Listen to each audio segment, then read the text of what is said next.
अजब चमत्कार, रहस्यमय संघर्ष। पवन को स्कूल से आने में देर हो जाती है तो उसकी माँ ललिता गांव के चौराहे पर राह निहारते हुए खुद से बोलती है, ये लड़का कहाँ रह गया। 1000 बार बोला है स्कूल से सीधा घर आया कर, लेकिन नहीं। एक तो वो जंगल वाला रास्ता पड़ता है, वो भी स्कूल के बीचों बीच में। वैसे इतना तो मना किया है उसको वहां जाने से, लेकिन वो बैल बुद्धि मेरी सुनता ही कहाँ है। ललिता देखती है सामने से पवन अपने बस्ते को सर पर रखकर गाना गुनगुनाते हुए आ रहा होता है। सारी दुनिया का बोझ हम उठाते हैं, सारी दुनिया। अरे माँ, तुम यहाँ? और तुम ऐसे सड़क को काहे निहार रही हो? सड़क नहीं बुड़बक, तुमको निहार रहे थे। और क्या गा रहे हो, सारी दुनिया का बोझ उठाते हो? ये बस्ता तो तुमसे ठीक से उठाया नहीं जा रहा। और कहे थे ना तुम्हें स्कूल से सीधे घर आया करो। तुम्हारा स्कूल वैसे ही जंगल के रास्ते में पड़ता है। तो क्या करें? और बता काहे नहीं देती? आखिर क्या कांड हुआ था जंगल में? हमसे जुबान लड़ाओगे? अभी बताते हैं तुम्हें। ललिता कान पकड़कर पवन को घर ले जाती है। रात को जब दोनों माँ बेटे सो रहे होते हैं तो पवन को नींद नहीं आ रही थी और वो लेटे लेटे सोचता है, माँ आखिर मुझे उस जंगल के बारे में बताती क्यों नहीं है? क्या हुआ था आखिर उस जंगल में? मुझे पता तो लगाना पड़ेगा। अगले दिन पवन स्कूल जाता है और स्कूल के गेट पर अपने दोस्त राहुल से मिलता है। ओए राहुल, मुझे आज स्कूल नहीं जाना, एक जरूरी काम है मुझे। तू जा। तू पागल है? तेरे बिना मेरा क्या काम स्कूल में? और वैसे भी अगर मैं आज स्कूल नहीं गया तो देश की अर्थव्यवस्था थोड़ी ही रुक जाएगी, इसलिए मैं भी जाऊंगा जहाँ तू जा रहा है। अबे साले, मैं डूबने जा रहा हूँ, तू भी डूबेगा क्या? नहीं नहीं, मुझे तैरना आता है। अब बता जल्दी कहाँ जाना है? चल रास्ते में बताता हूँ। पवन राहुल के साथ जंगल के रास्ते चल देता है और दोनों जंगल के अंदर जाने को ही होते हैं कि तभी उनको एक बूढ़ा सा आदमी रोकते हुए बोलता है, अरे कौन हो तुम दोनों, और जंगल में क्यों जा रहे हो? जानते हो इस जंगल में क्या हुआ था? जानते तो नहीं है, लेकिन वही जानने जा रहे हैं। आप ही हमको बता दीजिए, वहां क्या हुआ था? ठीक है, मैं बताता हूँ। सुनो, कुछ समय पहले एक शिकारी ने जंगल के सारे जानवरों को मार दिया। उन जानवरों की देखभाल एक नौजवान सा लड़का करता था।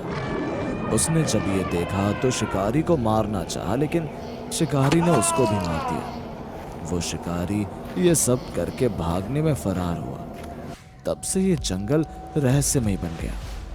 कोई भी इंसान जंगल के रास्ते से जाता तो कभी वापस नहीं आता। एक बार एक बच्चा गया था, वो वापस तो आ गया था, लेकिन उसकी आवाज हमेशा हमेशा के लिए चली गई। ये जंगल अजब गजब शक्तियों से भरा है, इसलिए इसमें मत जाओ, आगे तुम्हारी मर्जी। बूढ़े आदमी की बात सुनकर राहुल और पवन जंगल की तरफ देखते हैं और फिर बूढ़े आदमी की तरफ, लेकिन तब तक वो बूढ़ा आदमी उनकी आंखों के आगे से गायब हो चुका था। वो इधर उधर नजर घुमाकर देखते हैं, लेकिन वो उनको नहीं दिखता।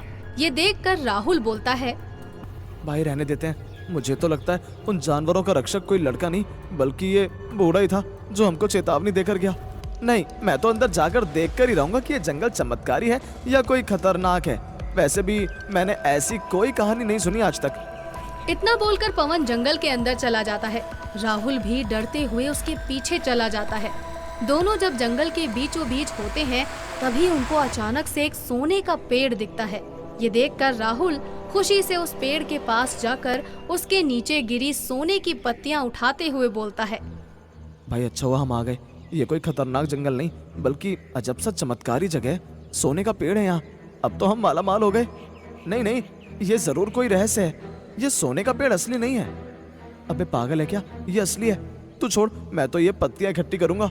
राहुल जैसे ही उस पेड़ की पत्तियां इकट्ठा करने लगता है, अचानक से पेड़ की टहनियां आकर उसको जकड़ लेती है और राहुल पेड़ के अंदर समा जाता है।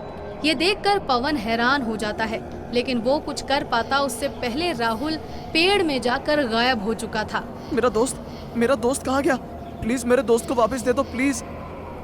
पवन के इतना बोलते ही वहाँ उसके सामने एक पिंजरे में कैद जादूगरनी आती है, जो पवन को देखकर बोलती है, तुम्हारे दोस्त को क्या, इस पेड़ में कैद सबको छोड़ दूंगी। पहले तुम मुझे इस पिंजरे से आजाद कराओ। आजाद? वो कैसे? इस जंगल में आगे तुमको 2 चमत्कारी दरवाजे दिखेंगे। उन दोनों दरवाजों में से किसी एक में इस पिंजरे को तोड़ने वाली जादुई छड़ी है। वो लाकर मुझे आजाद कर दो, मैं तुम्हारे दोस्त और इन पेड़ में कैद सभी लोगों को आजाद कर दूंगी। लेकिन ध्यान रहे कि दोनों दरवाजे में से सही दरवाजे को ही चुनना। गलत को चुनकर तुम खुद भी हमेशा के लिए वहीं कैद रह जाओगे। ठीक है। पवन जंगल में आगे जाता है तो उसको वहाँ 2 दरवाजे दिखते हैं। उन दरवाजों में से एक बेहद ही सुंदर सा दरवाजा था और एक बहुत खतरनाक सा दिख रहा था। ये देखकर पवन खुद से बोलता है, पक्का ये खतरनाक वाले रास्ते में ही वो जादुई छड़ी होगी, क्योंकि आसान रास्ते तो इसका हल मिलेगा नहीं। ये अजब चमत्कारी जगह है, तो उसी तरीके से सोचना पड़ेगा। पवन अपनी सोच के हिसाब से खतरनाक से दिखने वाले रास्ते पर चला जाता है और उसको वहां जाकर अंगारों पर चलकर आगे जाना होता है।